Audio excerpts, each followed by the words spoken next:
Hello, Gamecock fans. I'm Spencer Ball. And I'm JP Barry. Welcome to Ball Don't Lie, SGTV's premier live sports show. JP and I will be giving you our weekly insight every Sunday.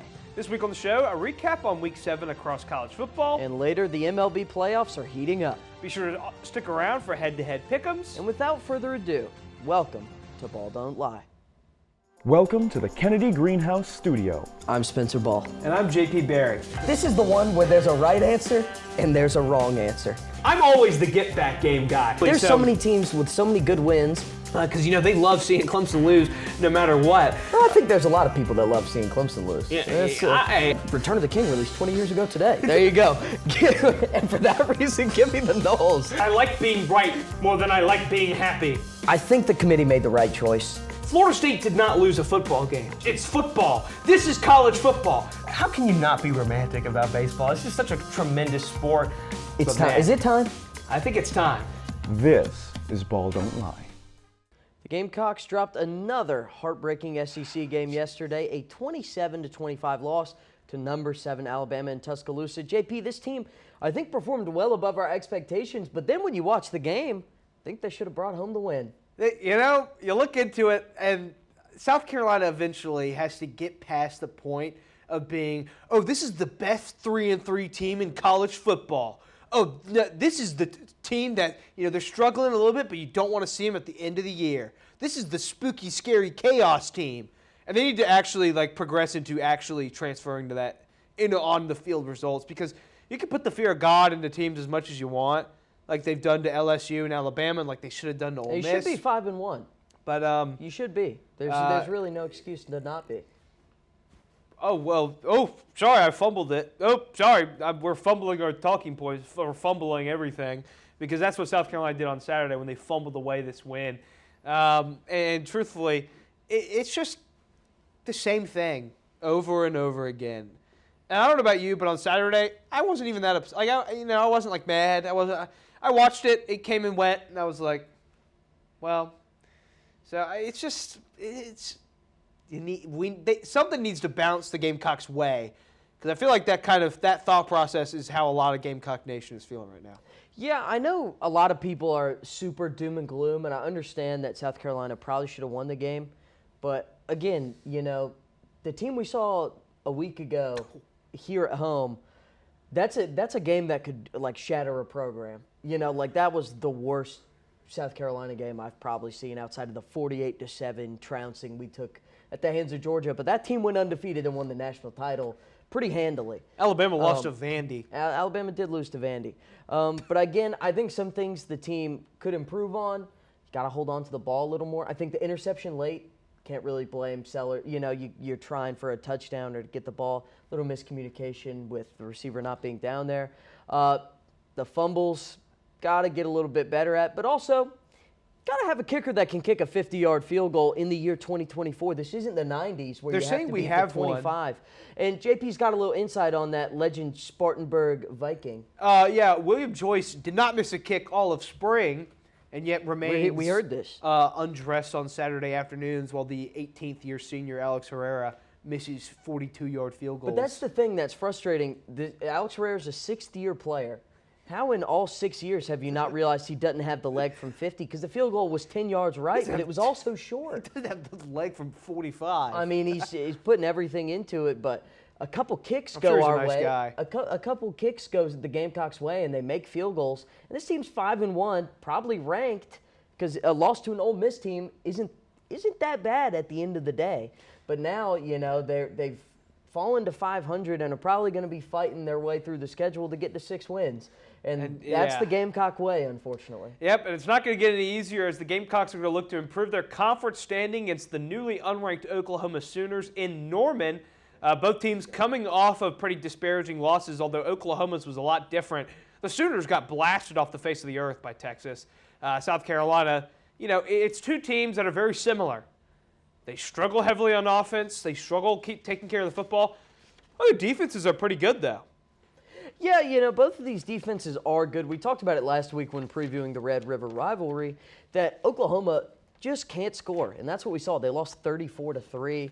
I mean, couldn't do anything against Texas's defense. Granted, Texas, I think, might be the best team in the country. They're ranked number 1. on both sides of the ball. They are, frankly, pretty unstoppable. So Oklahoma might have a better go of it against South Carolina. But again, this Gamecock defense looked really good against Alabama, made life pretty hard. And if the offense performed a little better, they probably leave T-Town with a dub. Yeah, and if the Houston Cougars defense can do that to Oklahoma's offense, I think that South Carolina's defense will have a field day. This could be one of the most unwatchable football games in the history of college, of recent football, at least in the SEC especially. In that regard, it might make it fun. If both teams are bad, I mean, it starts at 12:45.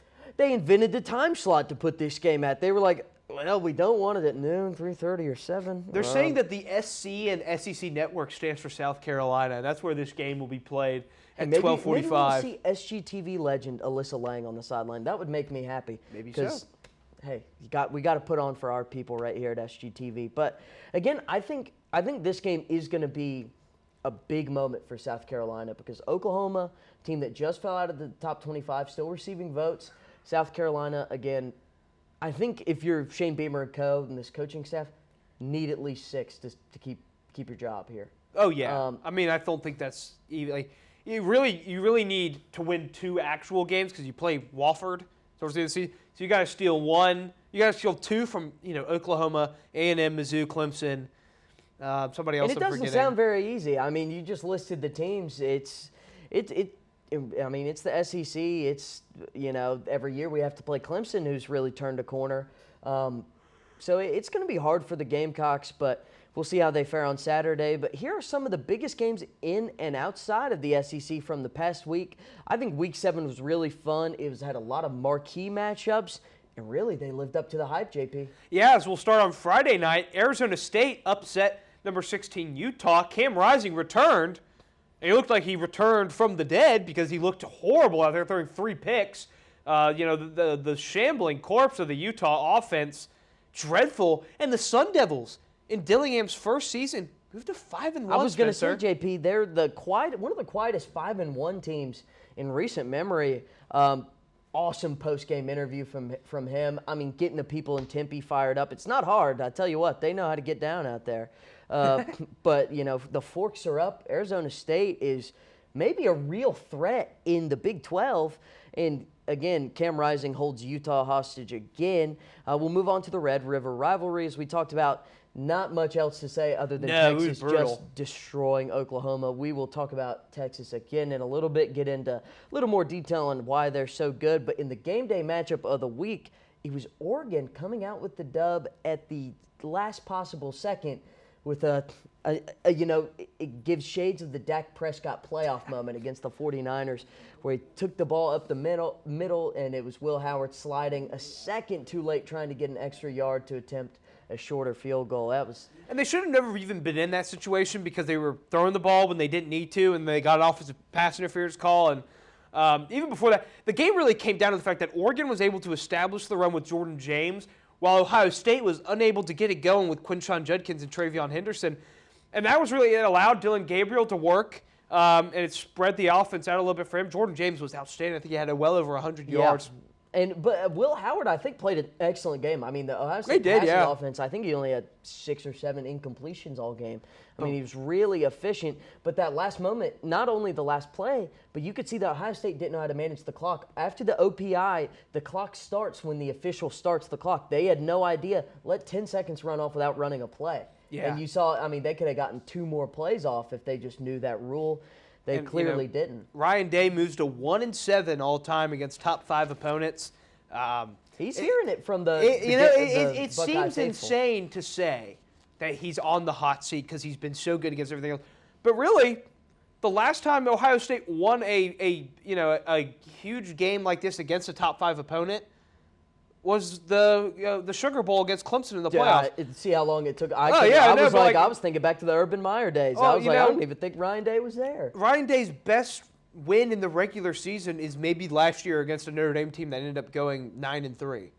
And they really, that one they won because Notre Dame didn't have enough players on the field. It was so, Ryan Day, He's kind of having a little bit of a disaster class, but we'll go back. Bit of a big game choker. Yeah, we'll put a moratorium on those games and run through the rest of the Week 7 action. Yeah, I've got it here with, Penn State traveling to Southern Cal. Oh, God, that one was funny. Speaking of coaching blunders, Penn State. Let's talk Lincoln Riley. Lincoln Riley, of course, Southern Cal's up 20-6 at halftime, and you flash forward, it's 30-30.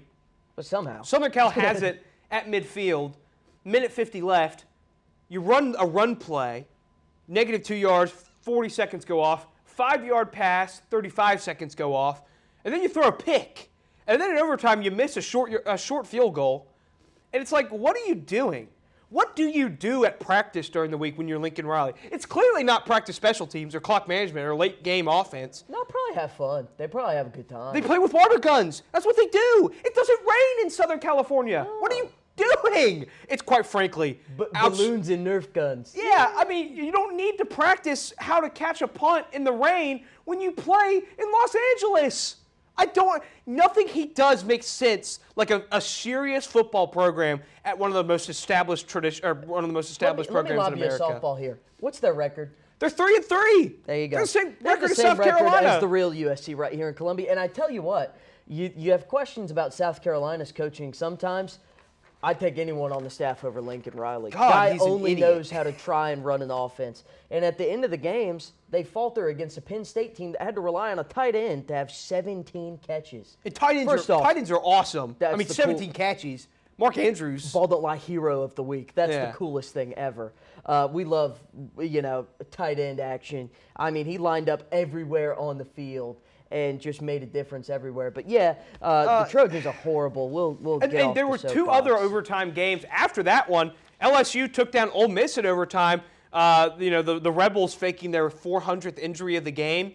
Kind of stopped the clock, gave LSU a chance to tie it at the end of regulation. And then in overtime, Ole Miss committed 3 straight penalties to start overtime, had to settle for a field goal, and Nussmeier lasered one in there for the winning touchdown. Well, the first play. Yeah, that was pretty awesome. That was cool. And then number 8, Tennessee escapes Florida 23-17 in overtime. So a couple of SEC thrillers as well. Yeah, I mean, those teams, I think, just always play each other close no matter where they're ranked. We thought, Florida might not see another win all year, and they about took one in Knoxville at night. If Graham Mertz hadn't gotten hurt, DJ Lagway looks horrible. I mean, say what you will about Lenore Sellers. Tennessee is a good defense. You do have to give them credit. Yeah. They have a tough front seven to be a true freshman against.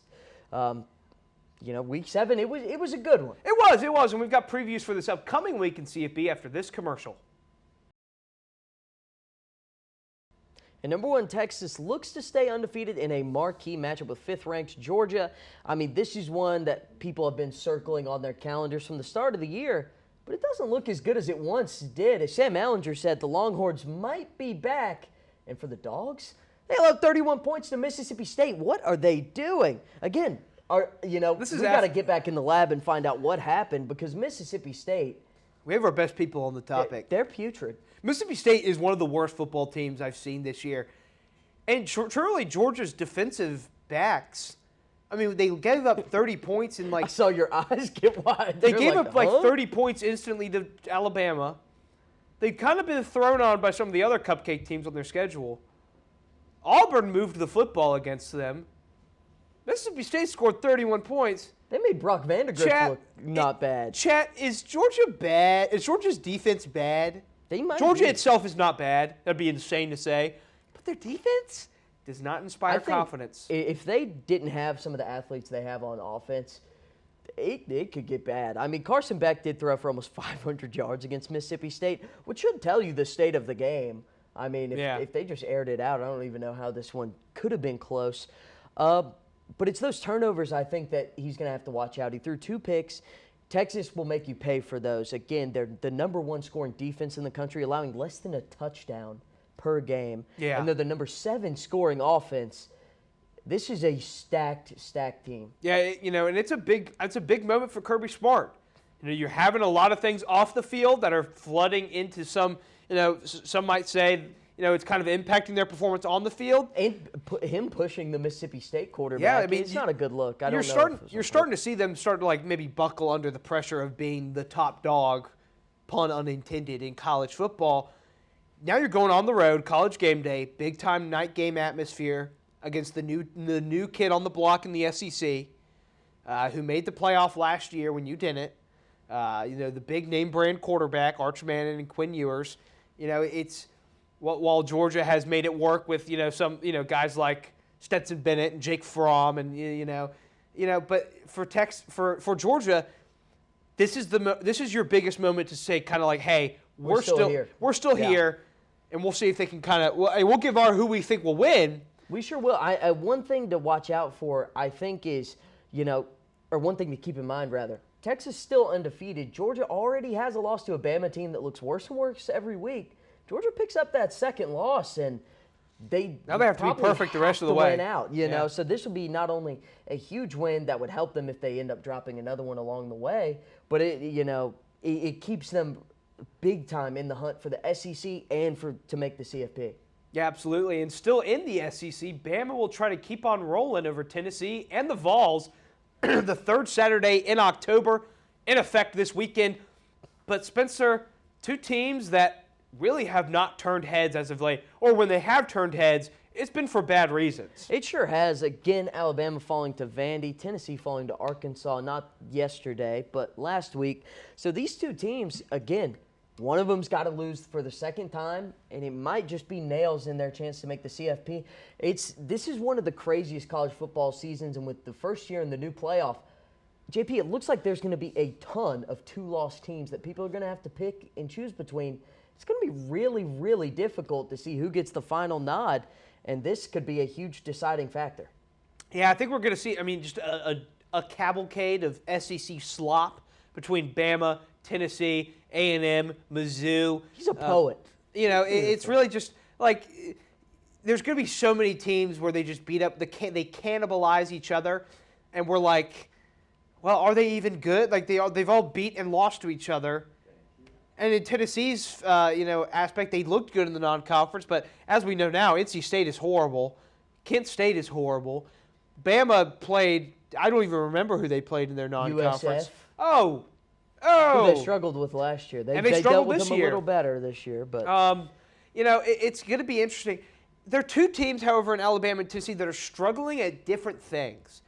Tennessee cannot seem to generate consecutive drives of actual football action. Passing game has not looked good. No. Running game, Dylan Sampson has been awesome. Probably the reason they beat Florida. Yeah. Otherwise, it would have been rough as Florida's secondary looked really good. And so, then the defense for Tennessee is great. But then on the flip side for Alabama, Jalen Milroe, great. He does struggle with the deep ball. They have struggled a little bit to run the ball in key situations. And the defense is liable to just start melting down at random points like a Chernobyl reactor. It's truly outstanding to see an Alabama team play like that. Two flawed teams. It could be either the worst game we've ever seen or a really fun one where one team kind of finds, like if Tennessee can find their offense, we could get another shootout like we did in Knoxville 2 years ago. I was going to say, that one shaped out all right. I think both of those teams were a lot more complete at that time. We'll have to see what that game holds, but we're going to move on to the ACC. JP's Fighting Irish battle Georgia Tech and the Yellow Jackets, and you're going to be in Mercedes-Benz for that one, aren't you, pal? I do believe I will be. A great and loyal and tremendous birthday present, getting to go down I-85 to see the Irish come to town. And they're coming down to Georgia, and they're looking for a win to steal against Haynes King and the Yellow Jackets. It's a Georgia Tech team that, although they haven't stayed ranked like, maybe people thought they would after they looked really good against Florida State in the early part of the year, they're still 5-2, and very quiet 5-2. Yeah, people stop talking about them, but they just keep on chugging. They defeated UNC 41-34 yesterday. A big touchdown, as you can see, almost 70 yards in the last minute. Notre Dame just demolished Stanford. Stanford looks horrid, but this one could be a barn burner with how both of these teams look on the ground. Yeah, Haynes King and Riley Leonard are really kind of mirror images of each other. They both had struggles in games earlier in the year that led to losses, but when they're on, they look like one of the few rare couple archetypes. Dual threat white boys. Yeah, right well, it's the archetype of the college QB that can kind of put you over the top. They escape the pocket and make these throws on the run, or make a bunch of people miss and pick up a key first down.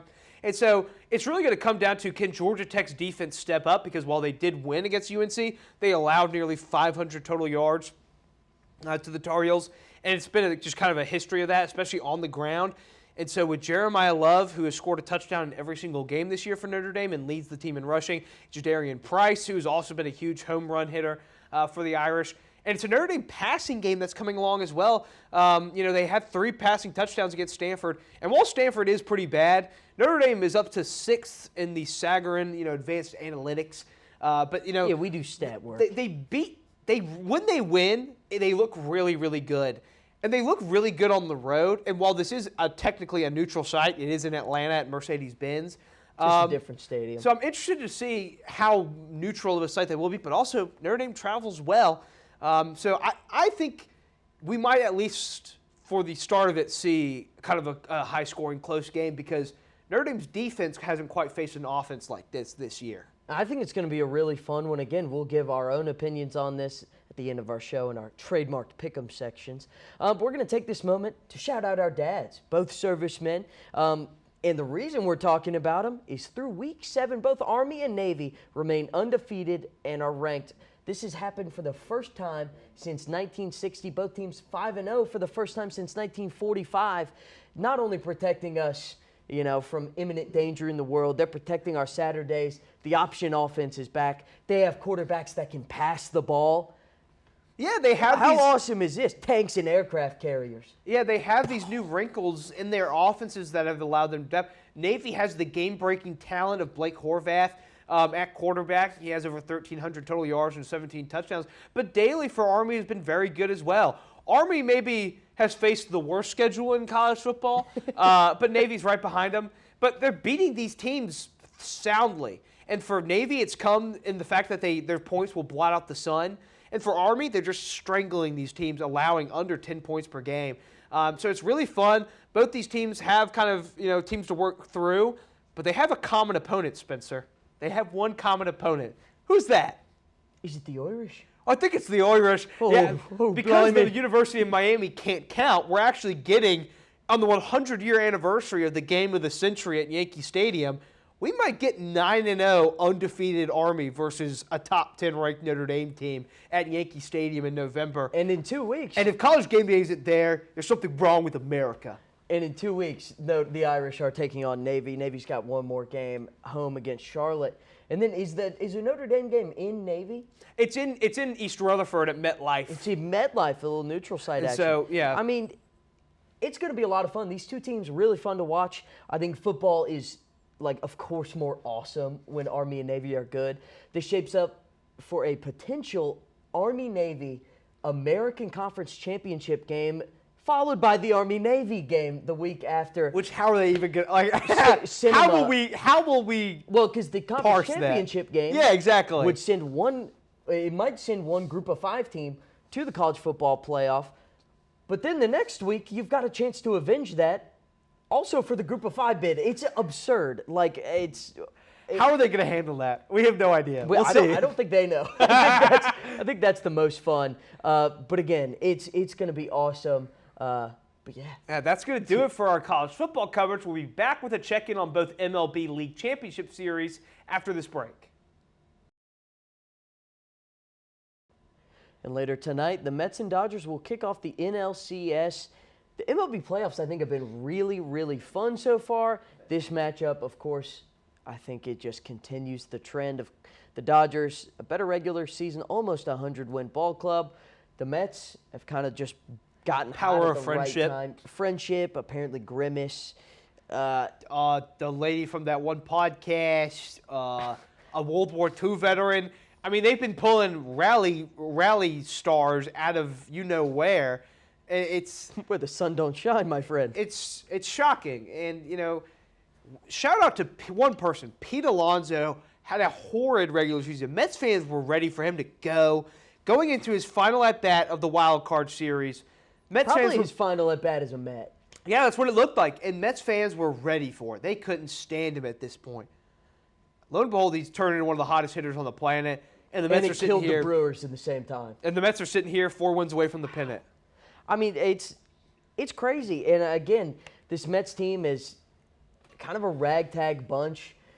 Their starting rotation, not a lot of headliner names, just guys showing up, but their offense is just really on one right now. Francisco Lindor, again, taking down the Phillies with one swing of the bat. Mark Vientos has been excellent the whole season, but really in this postseason, he's been great. As you mentioned, Pete Alonso. Starling Marte looks serviceable and good, pretty good. I mean, this team looks dangerous, and the Dodgers edged out a Game 5 win against the Padres behind some good starting pitching that I don't think anyone expected after Yamamoto's first outing. This it's a very unpredictable series. Because the Mets are super hot, but so were the Padres, and the Dodgers kind of just came out of nowhere and extinguished that flame. Teoscar Hernandez playing out of his mind. He right did, now. but the shocking thing, I think, was that the Dodgers bullpen really came together. And something that's fallen apart for the Dodgers in the past has been Dave Roberts' inability to pull starters at the right time. And right now, he's been very quick with that with the yank. I still wouldn't trust Dave Walker Roberts Buehler? as far as I could throw him. But to your credit, he hasn't soiled a game for the Dodgers, I don't think, this postseason. And so if Jack Flaherty on the mound tonight, but nobody else announced for the Mets, Kodai Senga and then Sean Manaea. They have a plethora of starting pitching options. Luis Severino, no shortage of postseason heroics with his time with the Yankees. David Peterson as well. So we'll see what the Mets can do. It's going to be a fun one, though, but not even the only New York team. Tomorrow, the New York Yankees and Cleveland Guardians are going to duke it out in the first game of the ALCS. And Spencer, for the Yankees, their 19th ALCS appearance of all time, the most of any team in the American League. But they've been on a bit of a dry spell in the championship series since winning the pennant in 2009 against the Angels. They're 0-5 in the ALCS. Yeah, again, it's been a tough go of things, but they took care of the Royals. I think that was a great first step. They looked really good, I think, offensively. Giancarlo Stanton has been really good, but the pitching, it's the Yankees, man. I mean, they have got a stacked cast. Again, don't know their starter for Game 1, if I'm correct. It's Carlos Rodon. It is Rodon? Okay, Yeah. I didn't know if that was in order or Yeah, not, so that's the thing. The difference between these two teams is that the Yankees are very rigid and structured in everything about them. I mean, they're the Yankees. Then the Guardians are just kind of like, they made it. they blindfold in, they're throwing darts, and it works. They just have a billion relievers who are all really, really good. So you got a guy that can go 3 or 4 to start the game. You're good. Really, the only 2 starters have been Cobb and then Tanner Bybee have been the guys reliantly starting games for more than 3 or so innings. Exactly. And, the big difference between this Guardians teams and years past where they've come up short in the playoffs, especially to the Yankees, they hit home runs now. Lane Thomas pretty much won the series for the Guardians with 2 swings, a homer in Game 1 and the grand slam in Game 5. They caught the scoop, man. The change in their approach this year really changed their whole outlook and their ability to win games in October. Turned Stephen Kwan into an all-star. Jose Ramirez nearly had a 40-40 season. Josh Naylor, one of the best power hitters. Lane Thomas winning them the series. So, the world-famous home run, once again, it turns out... It's a game of long balls, man. It turns out that, hitting home runs is better than hitting the ball, into the dirt a million times. Shocker. At Luis Arias. Yeah. Yeah. But that's all we got for you today. We'll be, of course, right back after the break with this week's Pick'ems to wrap up yet another episode of Ball Don't Lie. Welcome back to BDL Pick'ems. An undefeated week in college football skyrocketed my record to 31-19, but Spencer is still on top at 32 wins and 18 losses, and we're going to get through this quickly. But starting in the NFL, Sunday Night Football, it's the Cincinnati Bengals going to the Meadowlands to take on the New York Football Giants. Spencer, who do you got? I'm going to go with the home team in this one. Give me the Giants. They're a couple plays away from a winning record. People, they don't realize that. I think if you look at the Giants as a whole, you're probably like, how is this team not 0-6? But, the power of Malik Neighbors and defensive front seven has got them in a decent chance to, maybe do a little something. Who you got? Yeah, the big thing about the Bengals has been their inability to protect Joe Burrow. Going up against the team with the most sacks in the NFL, I think, it's not even biased. I'm going to take the Giants. I think the G-men get it done. Adding Brian Burns to Dexter Lawrence and Kayvon Thibodeau, shockingly, turned out pretty well. Dexter Lawrence is so ridiculous. He's the best defender in the NFL. He's at like, least right I now. think 6.5 or 7 sacks as a defensive tackle. Insanity. He's on pace to have 80 QB pressures this season. But moving on to Monday Night Football, we're staying at the Meadowlands as the New York Jets, newly without a head coach, going to take on division rival the Buffalo Bills, Spencer. You know, I think this is an interesting game because I wonder how the Jets are going to come out. It's always interesting after you see a coach get fired. In like the Panthers' instance from last year when Frank Reich left, I think we were thanking the good Lord himself. So I don't know how the Jets really feel because a lot of defensive players don't seem They too had the best happy defense with in the NFL for the last did. 3 years. So really interesting that Saleh gets let go and not Nathaniel Hackett. For that reason, Or the 41-year-old quarterback. that's true. I'm going to go with the good quarterback, the Bills, Josh Allen. Yeah, I am too. Don't need to talk about the Jets anymore. Yeah. I love Tony Soprano, though. Coolest Jets fan ever. Moving on to college football. South Carolina again hits to Norman. JP, I know you don't want to talk about the Gamecocks, but will you one last time? No, maybe this is just me trying to dip into my bag of reverse psychology.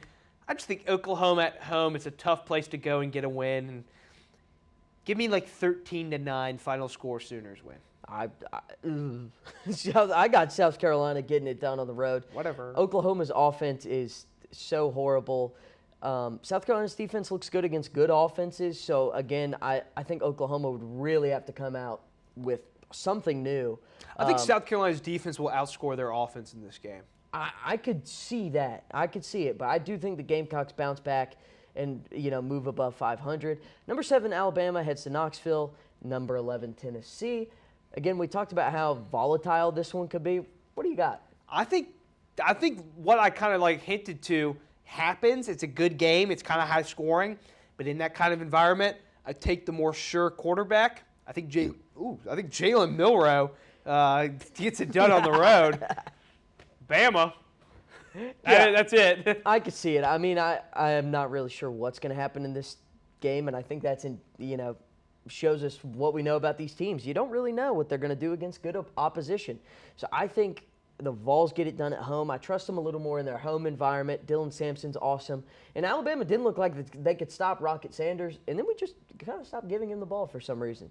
We don't do trends very well in the Garnet and Black.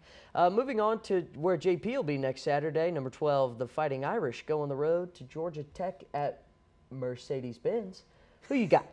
Well, like we kind of talked about, I think it'll be a high-scoring shootout at first. But Notre Dame has, by most accounts, the best defense in college football, and I think they'll adjust to that. And as the game kind of wears on, Haynes King will be forced to throw, and Benjamin Morrison and Xavier Watts are going to have a field day with that. It'll be pretty high scoring. I think Notre Dame's going to really run the ball and lean on that against the Georgia Tech defense that allows a lot of rushing yards. But I think the Irish get it done on the road. I think they do too. Again, I like Georgia Tech. I think Brent Key's leading a good program down there, and their future keeps getting brighter and brighter. But I just think Notre Dame overpowers them in the trenches. Moving on to where game day's headed. It's number 5, Georgia, headed to Austin, and number 1, Texas. For me, this one's easy. The Longhorns get it done. Yeah, typically I'm kind of known, I think, to pick against Texas. But truthfully, I think the Longhorns get it done and get it done in style. I think we both think Georgia. I think they blow out Georgia. Bad. Yeah. And, oh well. Maybe not so sneakily. As we move to arguably the most hated team in Ball Don't Lie history, number 24, Michigan, heads to Illinois. If you know who I am, you know who I'm picking. I'll say it after you, pal. Well, unfortunately, Illinois almost lost to Purdue. Doesn't matter. Gave up 49 points in that. I think Michigan will run the ball 58 times in this game, and they'll get the win on the road. They might. It wouldn't matter to me if they were playing Wofford. I would pick the mighty short-haired dogs. Never picking Michigan. They fall in Champaign, and they storm the field and drop kick whoever the quarterback is for the Wolverines. Jeff Tuttle. Number 6, Miami heads on the road to Louisville. Cards have looked shaky as of late, but they came back and won against Louisville.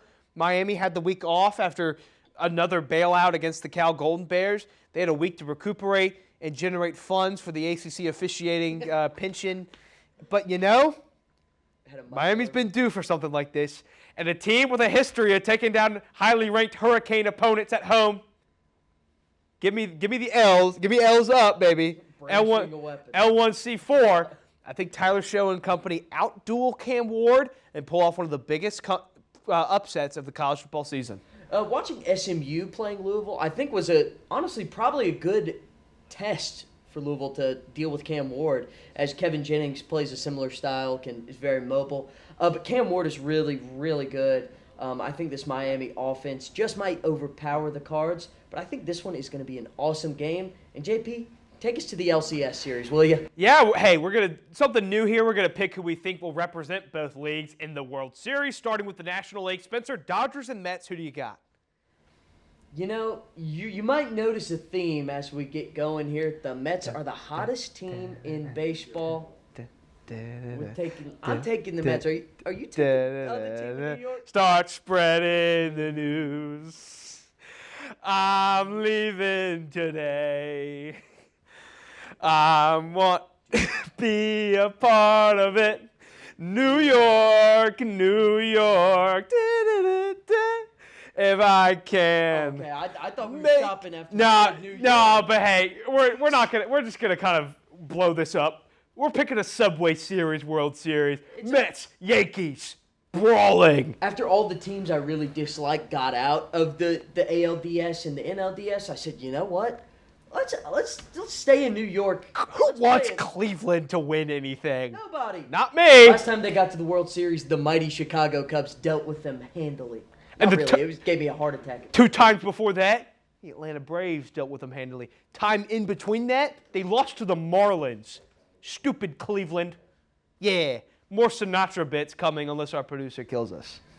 It's entirely possible. But again, we're both predicting a Subway Series World Series. I think they look like the 2 best teams left. It would make for the most fun outcome. And if you can't tell from this episode, hey, we're having fun up here on the stage. We want to see fun sports on the TV, and that's going to do it for this episode of Ball Don't Lie. Be sure to follow us on Instagram, X, and TikTok at SGTV at USC. To keep up with all of our content, be sure to also visit us online at sgtv@usc.com. For SGTV, I'm JP Barry. I'm Spencer Ball. From all of us here at SGTV, have a great week, Carolina. Forever to thee. If I can make it there, I'll make it anywhere. It's up to you.